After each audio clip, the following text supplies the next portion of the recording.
नमः शिवाय। ओम शिवपुराणाय नमो नमः।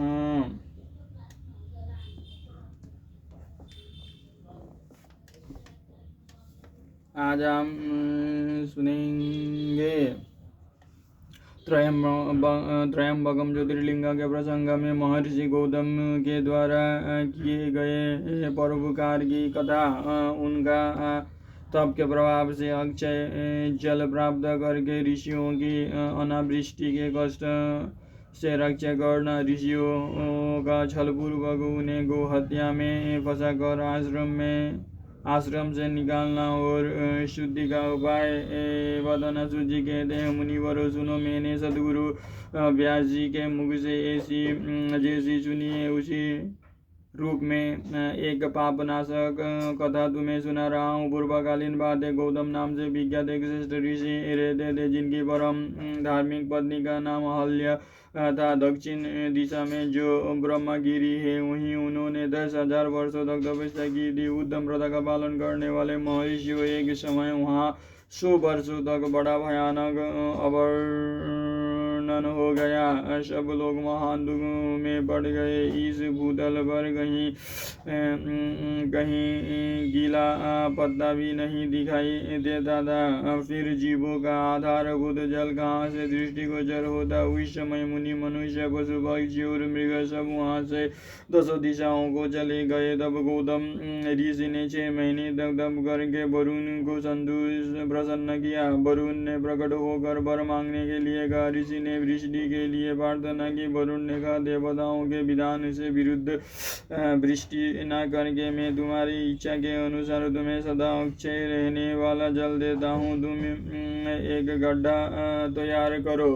उनके ऐसा कहने पर गौतम ने एक हाथ गहरा गड्ढा खोदा और वरुण ने उसे दिव्य जल के द्वारा भर दिया तथा परोपकार के सुशोभित होने वाले मुनिश्रेष्ठ गौतम से कहा, महामुने, कभी छिन्न होने वाला यह जल तुम्हारे लिए तीर्थ रूप होगा और पृथ्वी पर तुम्हारे ही नाम से इसकी ख्याति होगी। जहाँ किए हुए दान, होम तथा देव पूजन तथा पितरों का श्राद्ध सभी अक्षय होंगे। ऐसा कहकर उन महर्षि ने प्रसन्नचित्त हो वरुण देव अंतर्धान हो गए।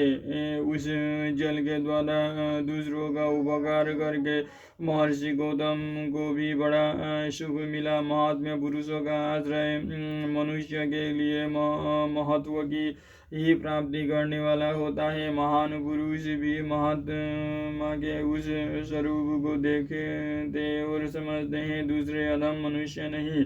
मनुष्य जैसे पुरुष का सेवन करता है वैसे ही फल पाता है। महान पुरुष को सेवा से महत्व मिलती है और शूद्र की सेवा से शूद्रता। उत्तम पुरुषों का यह स्वभाव ही है कि वे दूसरों के दुखों को नहीं सहन कर पाते। अनेकों को दुख प्राप्त हो जाए इसे भी स्वीकार कर लेते हैं, किंतु दूसरों के दुख का निवारण ही करते हैं। दयालु अभिमान शून्य उपकारी और जितेंद्रिय, ये पुण्य के 4 खंभे हैं जिनके आधार पर यह पृथ्वी टिकी हुई है।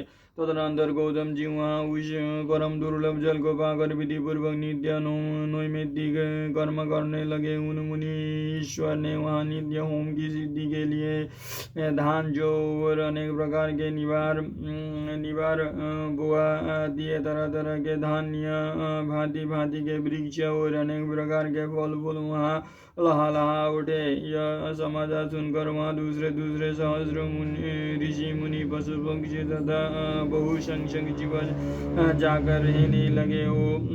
वन इस भूमंडल में बड़ा सुंदर हो गया। उस अक्षय जल के संयोग से अनावृष्टि वहाँ के लिए दुखदायिनी नहीं रह गई। उस वन में अनेक शुभ कर्मपरायण ऋषि अपने शिष्य, भार्या और पुत्र आदि के साथ वास करने लगे। उन्होंने कालक्षेप करने के लिए वहाँ धान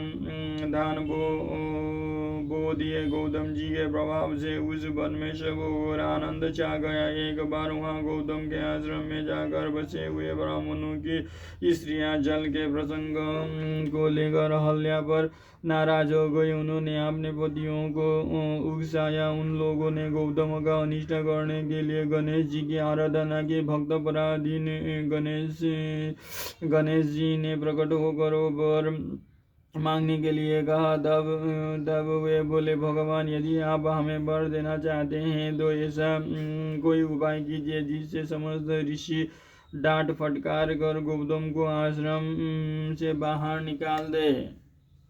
गणेश जी ने कहा, ऋषियों, तुम सब लोग सुनो। इस समय तुम उचित कार्य नहीं कर रहे हो। बिना किसी अपराध के उन पर क्रोध करने के कारण तुम्हारी हानि ही होगी। जिन्होंने पहले उपकार किया हो उन्हें यदि दुख दिया जाए तो वो अपने लिए हितकारक नहीं होता।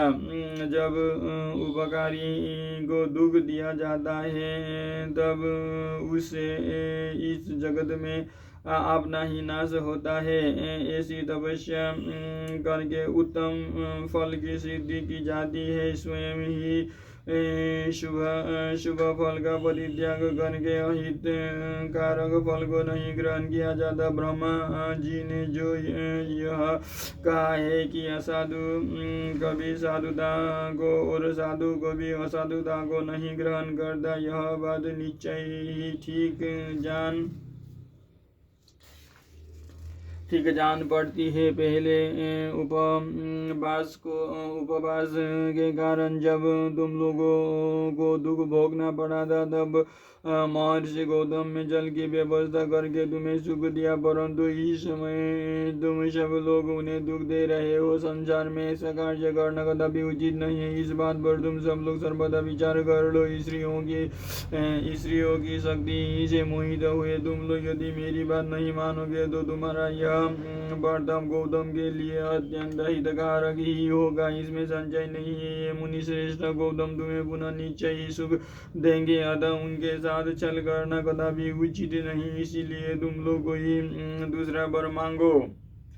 सूची कहते हैं, ब्राह्मणों, महात्मा गणेश ने ऋषियों से जो यह बात कही हो यद्यपि उनके लिए हितकर थी तो भी उन्होंने इसे नहीं स्वीकार किया था। भक्तों के अधीन होने के कारण उन शिव कुमार ने कहा, तुम लोगों ने जिस वस्तु के लिए प्रार्थना की है उसे मैं अवश्य करूँगा। पीछे जो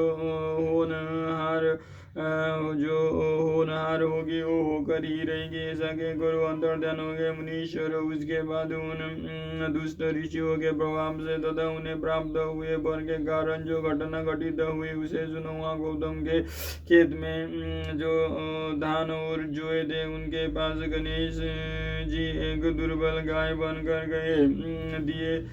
दिए हुए वर के कारण वो गौ कांपती हुई वहां जाकर धान और जो चरने लगे। इसी समय देव बस गौतम जी वहां आ गए। वे दयालु ठहरे, इसीलिए मुट्ठी भर तिल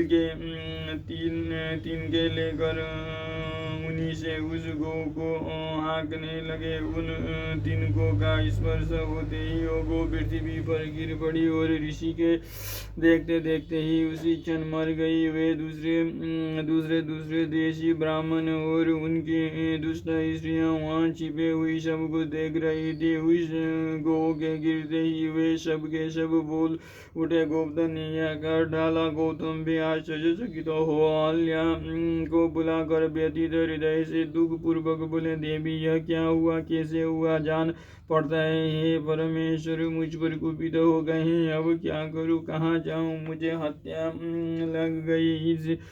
इसी समय ब्राह्मण और उनकी पत्नियां गौतम को डांटते और दुर्वचनों द्वारा अहल्या को पीड़ित करने लगे। उनके दुर्बुद्धि शिष्य और पुत्र भी गौतम को बारंबार फटकार के और धिक्कारने लगे। ब्राह्मण बोले, अब तुम्हें अपना मुंह नहीं दिखाना चाहिए, यहाँ से जाओ।